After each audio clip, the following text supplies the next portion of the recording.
अग्नि से प्रकाश तक, साधु सुंदर सिंह की गवाही।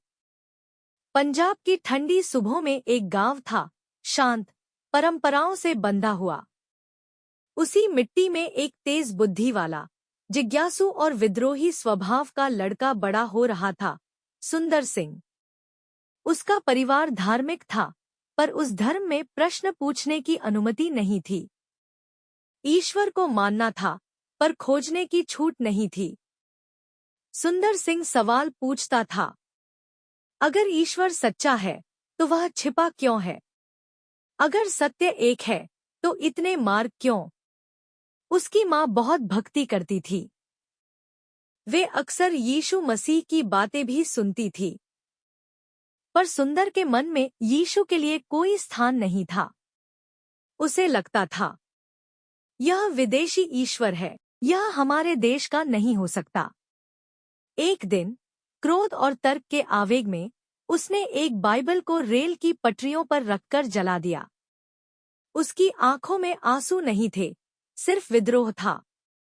लेकिन भीतर भीतर एक खालीपन था जो किसी भी दर्शन, किसी भी पूजा से भर नहीं रहा था।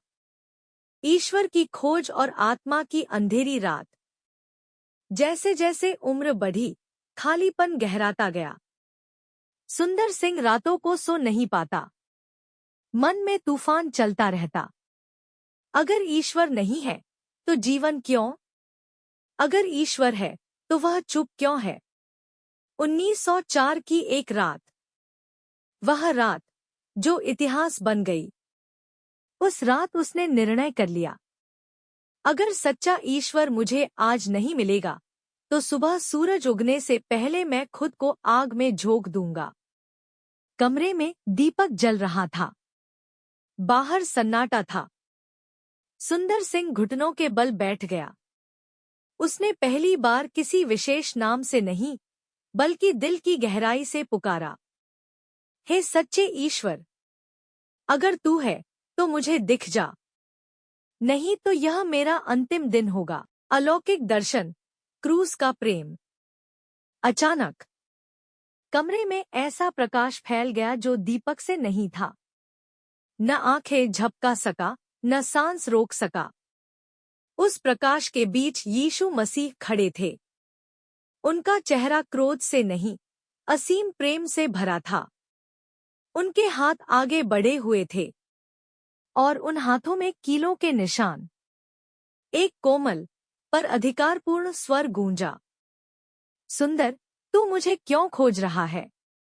मैंने तुझे क्रूस पर पहले ही पा लिया है। उस पल में समय रुक गया। अहंकार टूट गया। विद्रोह पिघल गया। सुंदर सिंह रो पड़ा, ऐसे जैसे वर्षों से रुकी हुई आत्मा अब बहने लगी हो। रूपांतरण, सब कुछ छोड़ देने का साहस। सुबह हुई। आग नहीं जली। एक नया मनुष्य जन्म ले चुका था।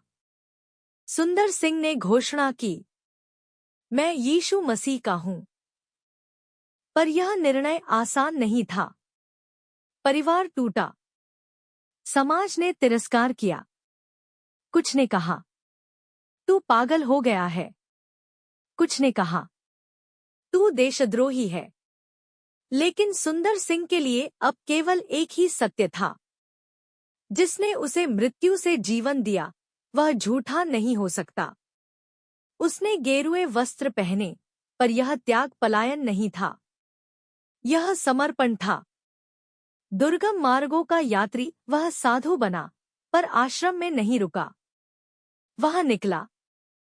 पंजाब की गलियों से, कश्मीर की बर्फीली वादियों तक, अफगानिस्तान की जेलों से, तिब्बत की ऊंची पहाड़ियों तक।